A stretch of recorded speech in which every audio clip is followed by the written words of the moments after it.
ব্যাংককে চিকিৎসাধীন অবস্থায় আরো খারাপ অবস্থায় রয়েছেন তনির স্বামী শাহাদাত হোসাইন।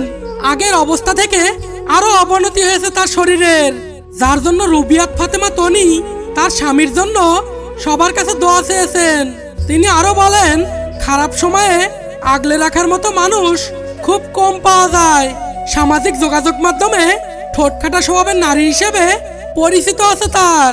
ফেসবুকে তিনি অধিক সময় সরব থাকেন পোশাকের ব্যবসা নিয়ে। বেশ কিছুদিন ধরে খারাপ সময় পার করছেন এই উদ্যোক্তা, তা বুঝতে পারবেন তার সাম্প্রতিক কিছু ফেসবুকের পোস্ট দেখলে। তিনি তার ফেসবুক ওয়ালে লেখেন, জীবনের সব থেকে কঠিন সময় পার করছি, আমি কোনোভাবেই তাকে হারাতে চাই না। সবকিছু অনিশ্চিত জেনেও আল্লাহর বিশেষ কোনো রহমতের আশায় অনেক কষ্ট করে আজকে সিঙ্গাপুর থেকে এয়ার অ্যাম্বুলেন্সে বাংলাদেশে আনিয়ে তারপর ব্যাংককে নিয়ে এসেছি। আমার জীবনের সবটুকু দিয়ে চেষ্টা করছি, বাকি আল্লাহর ইচ্ছা। তিনি আরো লেখেন, এত করে ডাকলাম, সে তো আমার ডাক শুনে তাকায় না, কথাও বলে না। সবকিছু আল্লাহর হাতে, কার দোয়া কবুল করবেন সেটাও জানি না। ভুল ত্রুটি ক্ষমা করে সবাই প্লিজ তার জন্য দোয়া করবেন।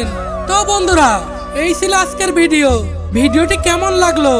আর বিনোদন জগতের নতুন নতুন খবর পেতে চ্যানেলটি সাবস্ক্রাইব করে পাশে থাকা বেল আইকনটি অন করে রাখুন। আল্লাহ হাফেজ।